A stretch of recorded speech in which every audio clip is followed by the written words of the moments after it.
Pria ini namanya Arthur. Semua yang ia inginkan dan mimpikan pasti akan mudah terwujud dengan uang berlimpah yang ia miliki, termasuk mimpinya untuk menjadi Batman. Namun hari itu bukan nasib baiknya. Ia harus ditangkap polisi karena sikap ugal-ugalannya setelah lagi-lagi mabuk berat.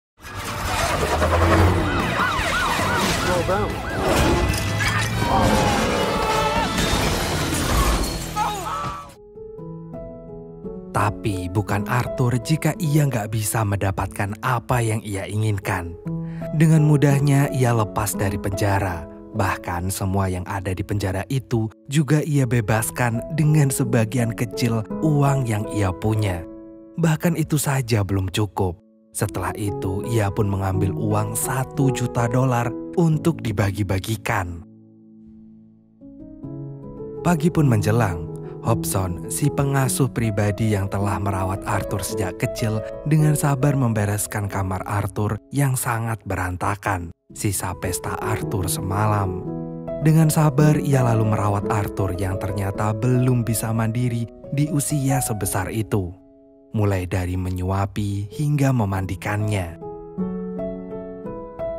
Siangnya, Hobson pun mengantar Arthur ke perusahaan milik keluarga Bach, yaitu keluarga Arthur.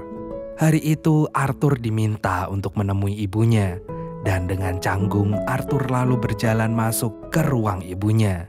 Ia tampak bingung bagaimana cara mengobrol padahal itu dengan ibunya sendiri, karena ia sedari kecil nggak pernah mendapatkan kasih sayang dari ibunya yang terlalu sibuk mengurus perusahaan. Seperti yang ia duga, ibunya memarah-marahinya karena berbuat onar menggunakan Batmobile hingga menjadi berita utama di koran.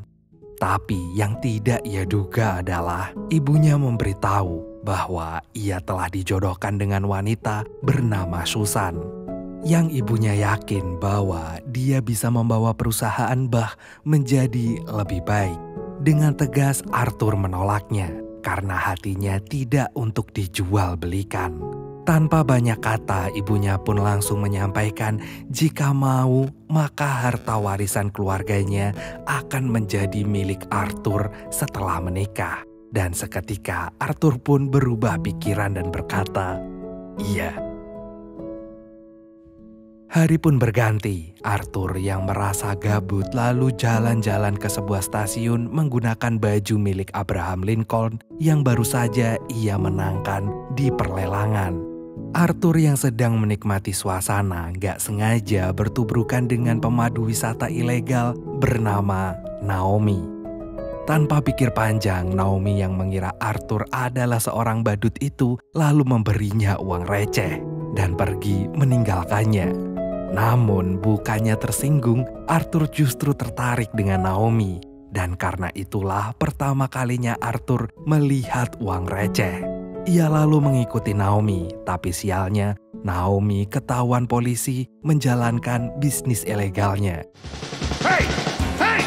Hold it the train! We're out on a free spirit!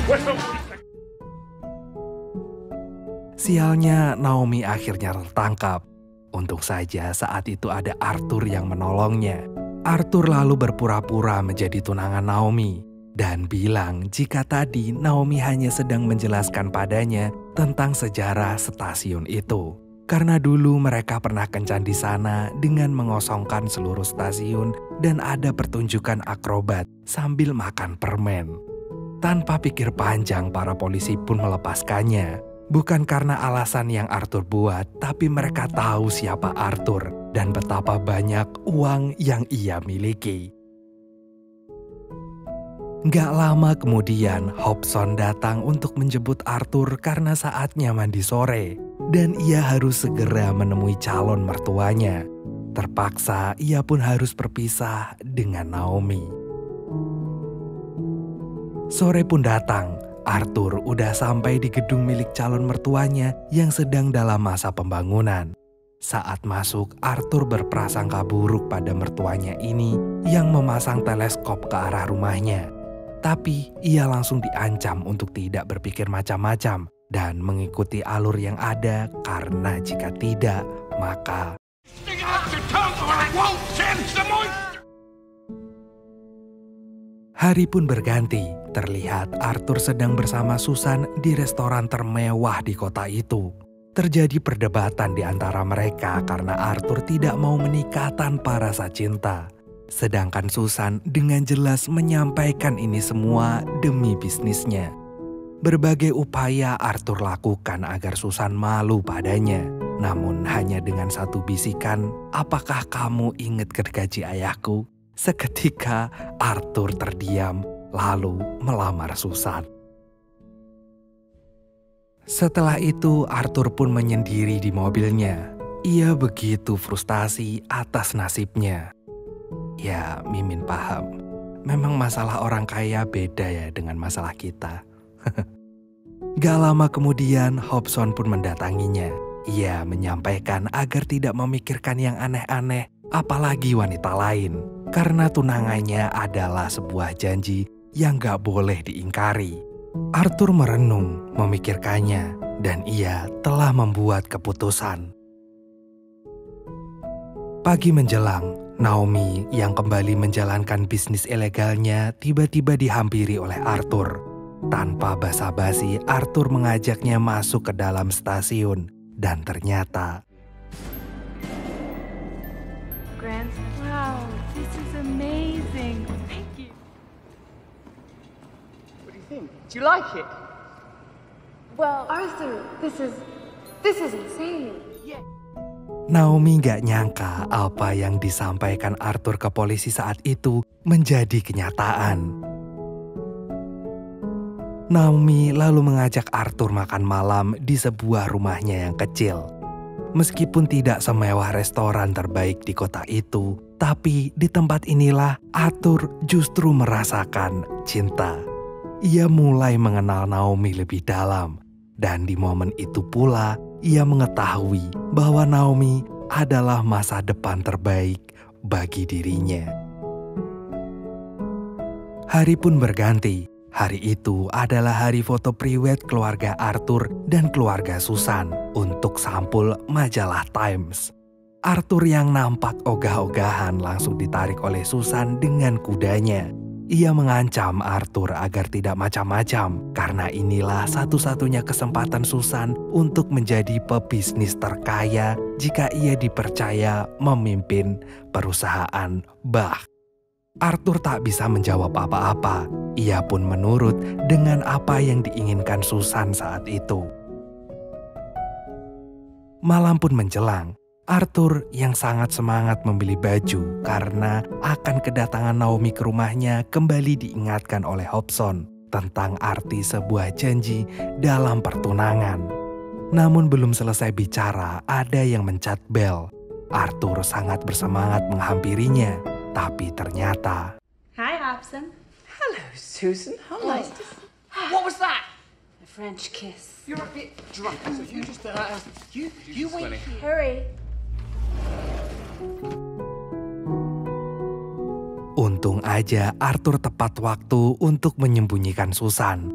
Ia lalu meminta Hobson untuk ngajakin Naomi jalan-jalan di kamarnya dulu. Sementara ia akan ganti baju. Naomi yang gak tahu apa-apa itu pun mengikuti Hobson berkeliling. Ia sangat kagum dengan berbagai fasilitas yang dimiliki oleh Arthur. Dan ternyata ia juga memiliki selera film yang sama dengan Arthur, yang selalu Arthur putar setiap hari di bioskop pribadinya. Hobson yang tadinya sedikit curiga pada Naomi menyadari bahwa Naomi tidak seperti wanita lain yang mendekati Arthur hanya demi harta saja. Ia melihat ada ketulusan mendalam dari diri Naomi. Sementara itu, Arthur kembali harus berjuang mengamankan Susan. Raping a horse. Bed is made of magnets. Maybe this. Akhirnya Susan pun bisa teratasi. Ia lalu lanjut menjalankan rencana utamanya, yaitu jalan-jalan menikmati malam bersama Naomi dengan sangat sederhana. Tak ada satupun atau siapapun, hanya ia, Naomi, dan dongeng yang diceritakan oleh Naomi tentang katak dan kodok. Mimin juga bingung apa maksudnya. Malam pun telah larut. Arthur yang udah siap tidur didongengin tentang katak dan kodok oleh Hobson. Hobson lalu kembali mengingatkan tentang arti tunangan dan uang. Karena jika ia memilih Naomi, maka ia tidak punya apa-apa karena ia tidak mendapat warisan. Apalagi Arthur tidak pernah bekerja. Mendengar itu, Arthur justru tertantang. Ia siap untuk bekerja dan menjadi manusia biasa demi Naomi. Hari pun berganti. Arthur mulai membuktikan kata-katanya semalam dengan melamar pekerjaan. Tapi sialnya belum ada yang mau menerimanya karena memakai komputer saja ia belum bisa. Bahkan saat di toko permen, ia justru merusak mesin kasir karena berulang salah memasukkan password yang kata passwordnya adalah namanya sendiri. Ia yang merasa tak mampu lalu berinisiatif untuk menjadi badut di toko itu. Tapi sialnya ia justru membuat kekacauan. May all your dreams come true. You leave very quickly, security won't have an opportunity. Arthur. Malam harinya, Arthur mendatangi Naomi di rumahnya karena ia sadar ia tak dapat bekerja dengan baik dan masih butuh warisan. Malam itu ia berterus terang pada Naomi bahwa ia telah bertunangan. Ia meminta Naomi agar mau jadi selingkuhannya dan ia akan membuatkan terowongan yang nyambung dari rumahnya ke rumah Naomi. Naomi hanya bisa terdiam. Ia nggak habis pikir dengan Arthur. Dan tanpa pikir panjang, ia yang sakit hati dan merasa telah dibohongi itu mengusir Arthur dari rumahnya.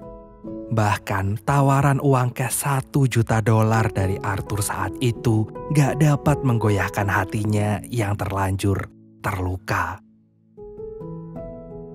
Kini Arthur dan Naomi mulai menjalani hidupnya masing-masing. Arthur memaksakan diri untuk dekat dengan Naomi.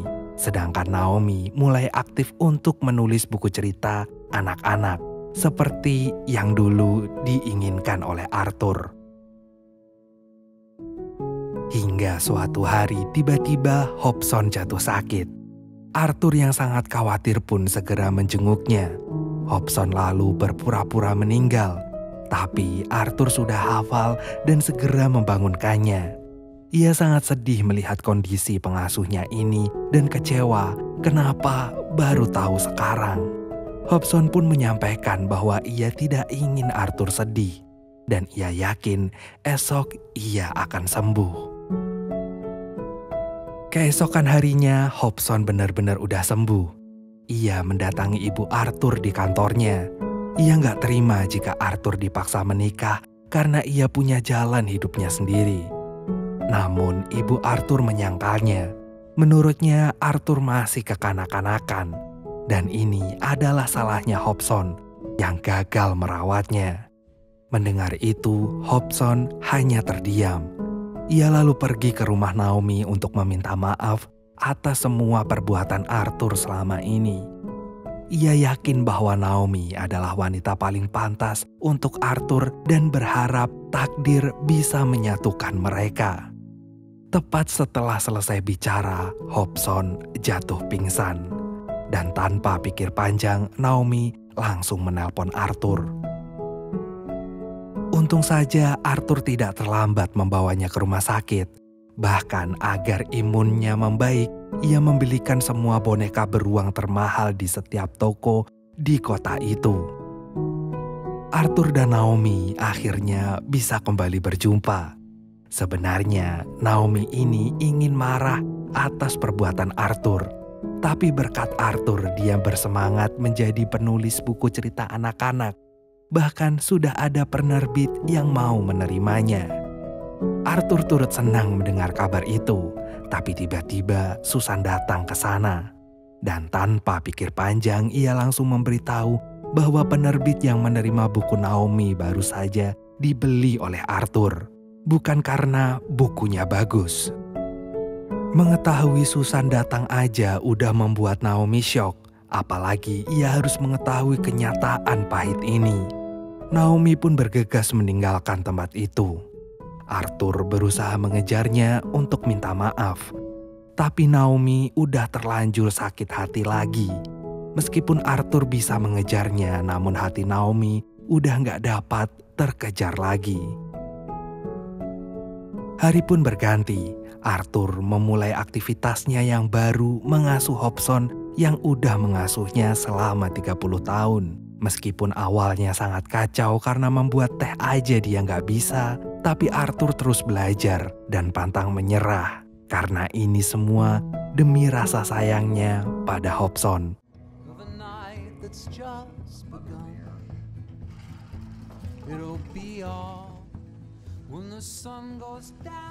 Yes, in London. He was from Spain. Isn't it wicked? Hari pun berganti pagi. Arthur terbangun dari tidurnya.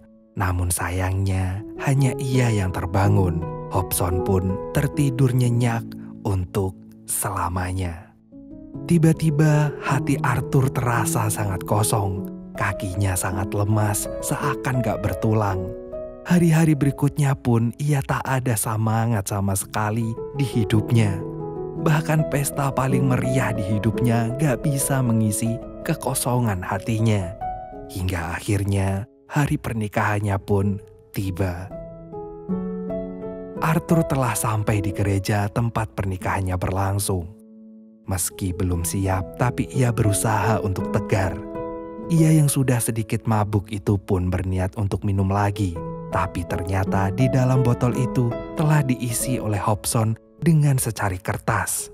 Karena terlalu mabuk, ia pun meminta bantuan seorang bocil untuk membacanya. Dengan perlahan, si bocil membaca catatan Hobson sebelum ia meninggal yang ditulis di sobekan kertas dongeng, katak, dan kodok. Hobson berkata, ia sangat bangga atas apa yang dilakukan Arthur saat ini. Bahkan ia sekarang bisa membuat teh sendiri. Tak lupa di akhir surat itu Hobson berkata, semua bisa dilakukan selama matahari masih bisa menyinari. Seketika air mata Arthur pun mengucur deras. Tapi momen itu malah terpotong dengan kedatangan mertuanya yang berkata bahwa menangis adalah tugas mempelai wanita, bukanlah tugasnya. Ritual pernikahan Arthur dan Susan akhirnya berlangsung dengan khidmat. Tapi saat penghulu menanyakan apakah ada yang keberatan, gak disangkanya ternyata ada yang keberatan dengan pernikahan itu, yaitu Arthur sendiri. Ia tidak mau menikah tanpa rasa cinta. Menikah adalah sesuatu yang sangat sakral, tidak untuk dimain-mainkan, dan tiba-tiba Freedom!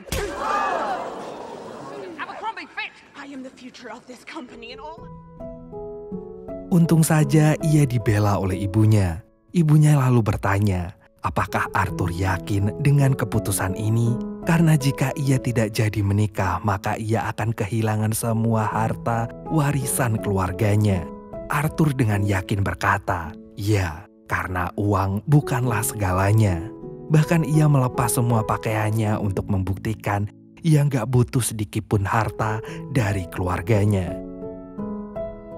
Arthur yang sudah tidak punya apa-apa itu mendatangi rumah Naomi.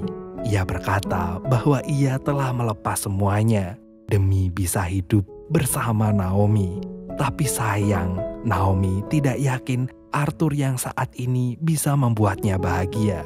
Arthur dengan tabah menerima kenyataan dan ia akan menunggu sampai kapanpun demi cinta dari Naomi. 6 bulan telah berlalu. Arthur kini telah berubah menjadi jauh lebih baik dan ia punya banyak sahabat sekarang. Suatu hari ia menemukan buku Naomi. Ternyata kini jadi bestseller. Bahkan hari itu juga Naomi mengadakan acara dongeng langsung untuk anak-anak.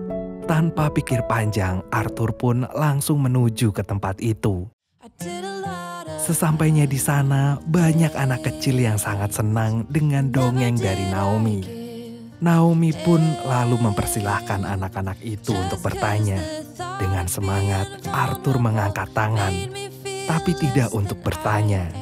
Ia bercerita tentang pangeran yang jatuh cinta dengan rakyat biasa.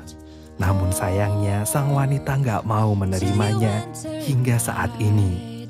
Ia lalu meminta maaf pada Naomi dan berharap Naomi mau menerima sang pangeran. Naomi pun terlihat sangat terharu karena ia tahu kini Arthur telah berubah. Dan ia pun menerima Arthur dan akhirnya mereka pun hidup bahagia bersama dan untuk selamanya. The best thing I did, and I want you to know, was letting you in. From that moment I knew that you were all I missed. Baby, it took just one kiss.